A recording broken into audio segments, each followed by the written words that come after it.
Hello friends, my name is Reza Masood. Today we'll discuss about a topic that what to do when project is in trouble. So friend, let's us start. Today's topic is very interesting and very important with respect to project management. So let us start. First of all, I would request to please subscribe to my channel and click on the bell option as well so that my new videos can reach to you. So let's start friend. First of all, we have to understand that why do project get into trouble? What are the main reason that projects get into the trouble? First reason is the scope creep. Scope creep means that many times it happens that things get included which are not part of the scope of work or project plan. Like for example, the senior management due to some relationships or other some reasons, so many times the scope added things are added which are not in actual the part of the scope of work. Due to these things, the project get into trouble and get failed. Budget overruns, like the budget, the cost incur is more than the assigned budget. Inaccurate requirement or invisibility about the requirements. Change management process is not clear and not managed properly, and key people either leaving or not supporting the project.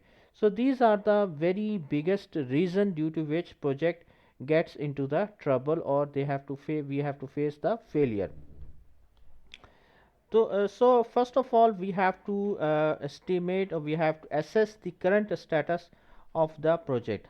First of all, we have to review the documents. Review the documents means that review the project plan, contracts, scope of work, functional specification. So the main purpose of reviewing those documents is to identify the gaps between the things which were planned and the things which are executing in actual. So first of all, we have to identify those gaps. Then interviews with the key stakeholders like project management, CTO, CEO, functional side, technical side. So try to interviews with the key stakeholder and try to find out the things that what are the actual gaps, why we are heading towards failure, what are the things which are producing troubles. Then document your findings means that make a document and present it to the management, that what are your actual findings, what are the things you find due to which we are facing the trouble, we are facing problems.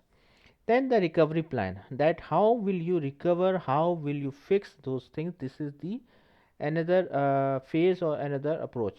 Then how to recover the things, that first of all you have to address the fundamental changes in the scope, time and cost. What are the main changes done in the scope, time and cost. Then the monitoring and controlling mechanism, you should have to review it, and if there is any changes required, you must have to make some changes, because there are some lacking in the monitoring and controlling, due to which the project is going towards troubles. How you will communicate as well as the frequency of the communication mechanism, communication management plan should be properly documented, and the communication mechanism should be properly documented and followed.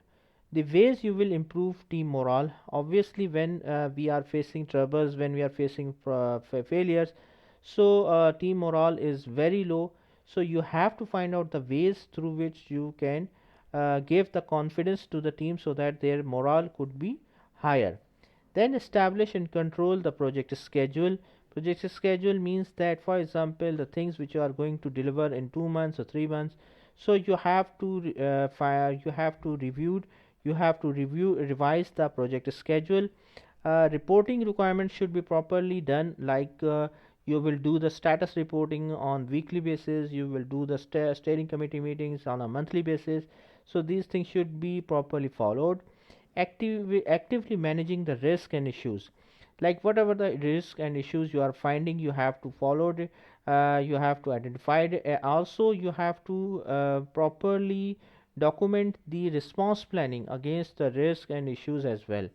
Conflict resolution should be properly managed. Whatever the issues are conflicts are occurring among your team, outside your team, with the customer, how will you manage, how these things should be properly close eye you have should have on those things.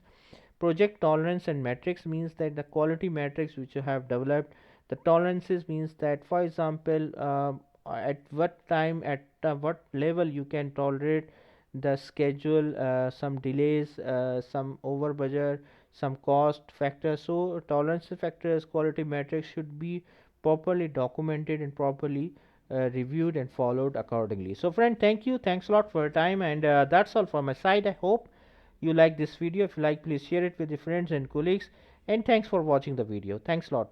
Thank you.